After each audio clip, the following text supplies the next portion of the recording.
Hi everyone, my name is Victor Nwoke. Today I will walk you through how to deploy and configure a secure Azure Blob Storage account using PowerShell. I will start by opening my PowerShell. First, I will create a resource group that will contain all our resources. I will use the new AZ resource group commandlet. Now I've given my resource group name Vic RG and location East US. I'll hit enter. I've successfully created my resource group. Next, I will define a variable for the storage account. Now I've created a variable storage account at the resource group name vicrg and the name of my storage account, which must be globally unique and between 3 to 24 characters using only lower letters and numbers. And my location is East US. My SQ name is standard GRS, which is Joe Redundancy Storage. Allow block and public access is set to false.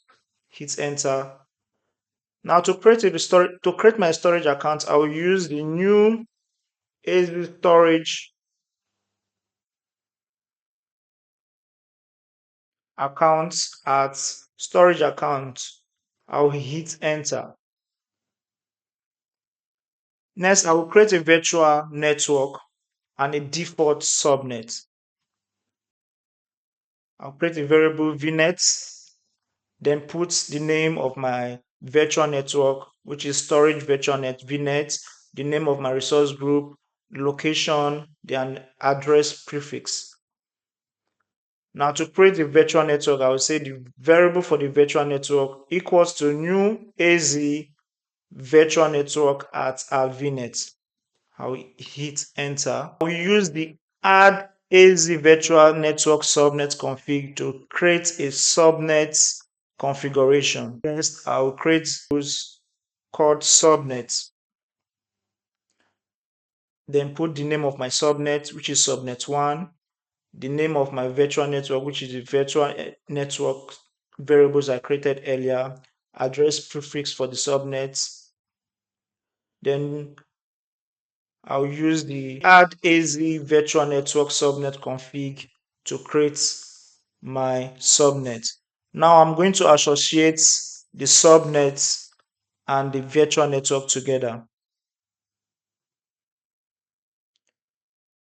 To do that, I'll use the set AZ virtual network commandlet. Now that we have successfully created our storage accounts, created our resource group, and our virtual network and subnet, let's switch over to Azure Portal to verify everything was created successfully. I will go to my resource group,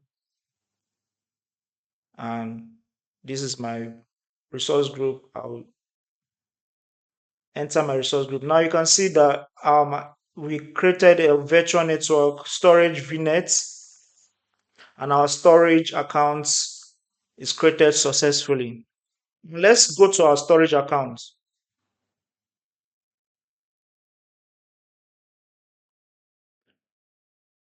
Under the data management, if you go down under the data management, if I go to my redundancy, you will notice that the primary and secondary data center location listed. This reflects our choice of dual redundancy storage during the setup. If I come down to redundancy and the drop down, you will see I can as well choose to change the redundancy to local redundancy or read access dual redundancy or any other redundancy I choose. For now, I'll leave it as this. Now, if you go down to our life cycle management and add a rule, I'll give it a name, move to who.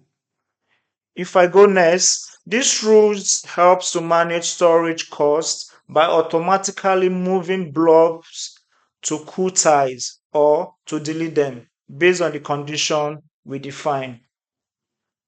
Now, based on this if and then condition, if I say if last modify, I will say 90 days. If last modify 90 days, then I can choose to move. I can choose to move to cool or cold storage, or I can choose to move to iCap, or I can choose to move to delete the blob.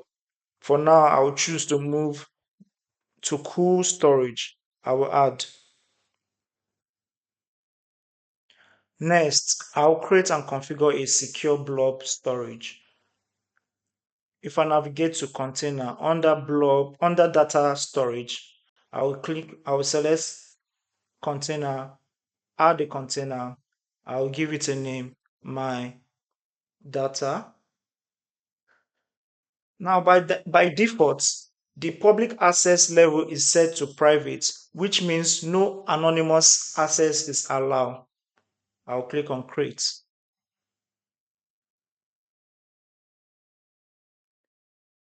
If I click on the Eclipse, these three dots here, and select the access policy under the Immutable Blob Storage, and I will add a new policy. The policy type will be time-based retention. I'll choose the retention period to 180 days. Now, this gives me powerful compliance and data protection capabilities. I will save it. I will upload a test image. I will upload a test image to this container. I will choose my image, select an existing container. Now if I move to if I click on advanced, and you see I will leave this as default. I can choose to change the access type to either cool, cold, or archive. Now I can choose to upload to a folder. Let me say, name the folder security tests. Then I'll upload. Once the upload is complete, let's try and access the file. If we try and access the file directly via the URL, we will get an access denied message because public access is disabled. Let's see. I'll click on my container, and this is the folder I created. Yeah, and this is my file. If you come down to this Eclipse, these three dots here, and click here and copy the URL, open a new tab and paste my URL. You can see the message.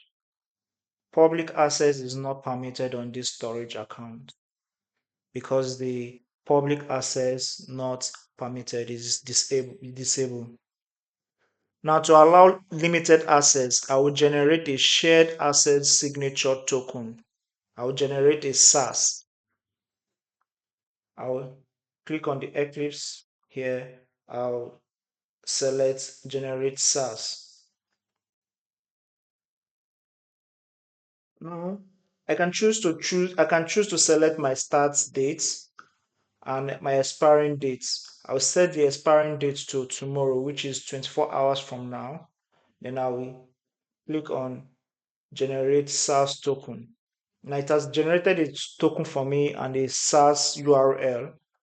I'll copy the SAS URL, open a new tab and paste my URL there. Now I can access the file. Next, I'm going to restrict storage access to a virtual network. If I go back to my resource group and select my storage account, then go back under the settings blade. If I go down and select service endpoint, I'll choose on add. To select my service, I will select Microsoft storage. On the subnet, I will select my default subnet 1 and add. Now, I will return to my storage account I'll return to my storage account, go under the network security plus networking. I'll select my network. Now to finalize this configuration, I'll go to my public network access, click on manage. On the public network access, I will enable it, come down to the default action, enable from selected network, come down to my virtual network. I will add an existing virtual network. I'll select my subscription. On the virtual network, I'll select my virtual network. On the subnets, I'll select the subnets and add. And make sure you save once done. Now, once saved, if you try to access the storage account from outside the virtual network, we will get a message saying we are not authorized to perform this operation. Now, if I go to browse storage browser and I click on blob storage, if I select my container, you can see this request is not authorized to perform this operation. If I refresh the SAS token URL I generated earlier, if I refresh it, I cannot access my image anymore. Only if I'm on the virtual network. Now that brings us to the end of this deployment walkthrough. We have covered creating a secure blob storage account, applying retention policy, managing public access, and restricting access to a virtual network, all using PowerShell and Azure Portal. If you find this helpful, feel free to like, share, and leave a comment. Thank you for watching.